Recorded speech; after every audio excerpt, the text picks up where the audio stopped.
नमस्कार.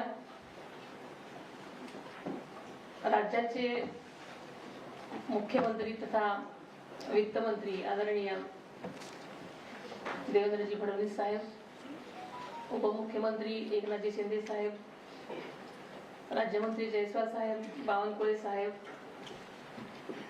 आणि या पत्रकार परिषदेला उपस्थित असलेले सर्वच पत्रकार बंधू भगिनींनो, सर्वांचं या पत्रकार परिषदेमध्ये स्वागत आहे. सुरुवातीलाच यंदाचा हा अर्थसंकल्प आदरणीय अजितदादांना समर्पित केल्याबद्दल मी पहिल्यांदा माननीय मुख्यमंत्र्यांना मी खूप खूप धन्यवाद देते.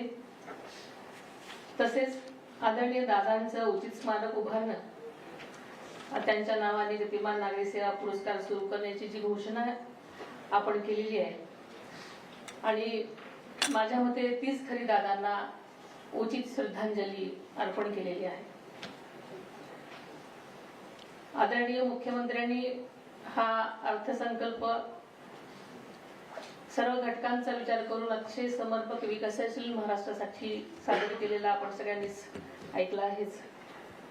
हा अर्थसंकल्प विकसित महाराष्ट्राच्या दिशेने वाटचाल करणारा, दृष्टीपूर्ण, सर्वसमावेशक आणि विजन डॉक्युमेंटरीचा प्रभावी अंमलबजावणी करणारा हा आहे.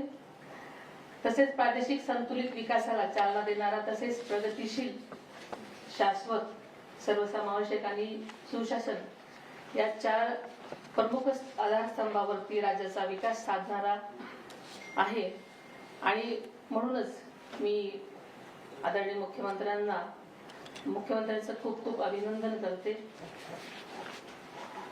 आदरणीय दादांनी मांडलेल्या प्रगत आणि विकासाभिमुख अर्थसंकल्पांशी सुसंगत अशी दिशा या अर्थसंकल्पातून दिसून येते. जवळजवळ दादा जायच्या आदल्या दिवशीपर्यंत 27 तारखेपर्यंत दादांची या अर्थसंकल्पाची तयारी सुरू होती आणि याच मुळे दादांच्या या विकास दृष्टीचा विचार करून महाराष्ट्राच्या प्रगतीचा वेग कायम ठेवण्याचा प्रयत्न या अर्थसंकल्पातून करण्यात आला. त्याबद्दल मी मुख्यमंत्री साहेबांचं मी खूप त्यांचे आभार मानते.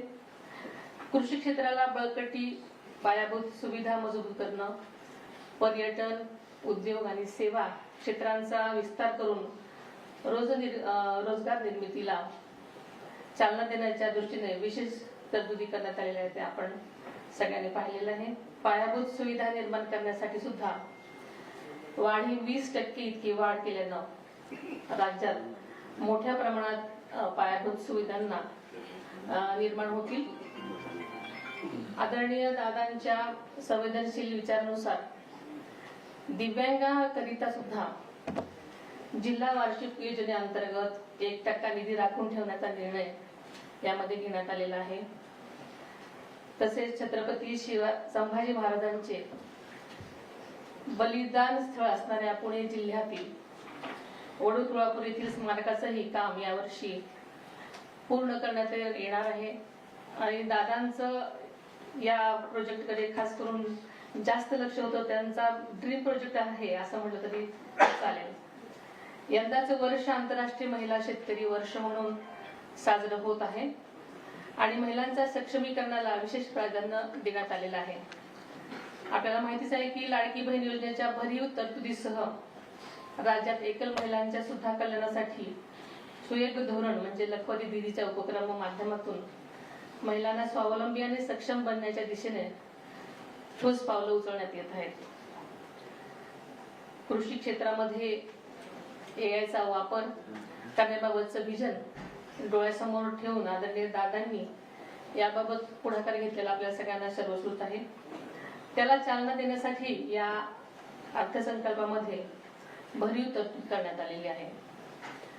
तसेच मुंबई महानगरच्या धर्तीवर पुण्यासह नाशिक, नागपूर व छत्रपती संभाजीनगर येथे सुद्धा ग्रोथ हब निर्माण करण्यात येणार आहे.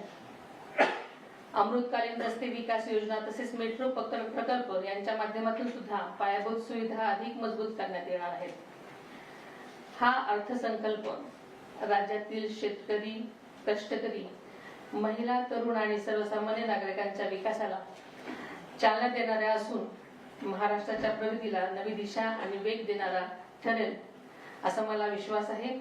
विकसित महाराष्ट्राच्या ध्येय पूर्तीसाठी हा अर्थसंकल्प महत्वाचा टप्पा ठरणार आहे. धन्यवाद.